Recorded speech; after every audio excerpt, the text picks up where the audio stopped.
আসসালামু আলাইকুম। কোপা আমেরিকার ৪৮তম আসরের ফাইনালে কলম্বিয়াকে হারিয়ে শিরোপা নিজেদের ঘরে তুললেন আর্জেন্টিনা। এই নিয়ে টানা দ্বিতীয়বার মহাদেশীয় টুর্নামেন্টে ঘরে তুললেন মেসিরা। আর টুর্নামেন্ট ইতিহাসে এটি তাদের সর্বোচ্চ ১৬তম শিরোপা। উরুগুয়েকে পেছনে ফেলে এখন সবার উপরে কোপায় শিরোপা জয় আর্জেন্টিনার।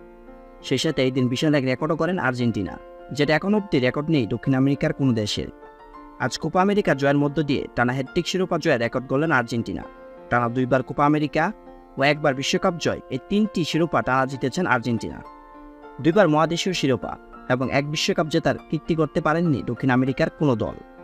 এমনকি ইউরোপের সর্বকালের সেরা দলগুলো নিজেদের ধারাবাহিকতা ধরে রাখতে পারেননি। একমাত্র দেশ হিসেবে এই কৃতিত্ব আছে শুধুমাত্র স্পেনের। ২০০৮ সালে ইউরো, ২০১০ বিশ্বকাপ এবং ২০১২ সালে ইউরো টানা জয় করেছিল দেশটি। দীর্ঘ ফুটবল ইতিহাসে স্পেনের পর এই রেকর্ডে দ্বিতীয় দল হিসেবে ভাগ বসিয়েছেন এবার আর্জেন্টিনা। লাতিনের একমাত্র দল হিসেবে সেই রেকর্ডের সামনে ছিল আর্জেন্টিনা।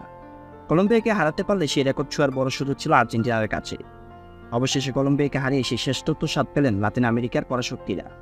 এর আগে ২০২১ সালে কোপা আমেরিকা এবং ২০২২ সালে বিশ্বকাপ নিজেদের জুড়িতে পড়েছে লিওনেল মেসিরা। এবার কোপা আমেরিকার ৪৮তম আসরেও শিরোপা গড়ে তুললেন তারা। মেসি তার ক্যারিয়ারের শেষ দিকে এসে ম্যাজিক দেখে রীতিমতো বাজিমাত করল ফুটবল বিশ্বে। জীবনে যে আশা বেঁধেছিলেন বুকে, সেটা নিজের ক্যারিয়ারে ইতি টানার আগেই ঠিক পূরণ করেছেন বাজার বেশি। আবারও কোপা আমেরিকার স্বপ্নের ফাইনাল জয়ের পর হ্যাটট্রিক শিরোপা আর এমন অবিশ্বাস্য রেকর্ড সবকিছু মেসিদের নিয়ে গেছে অন্যান্য মাত্রায়।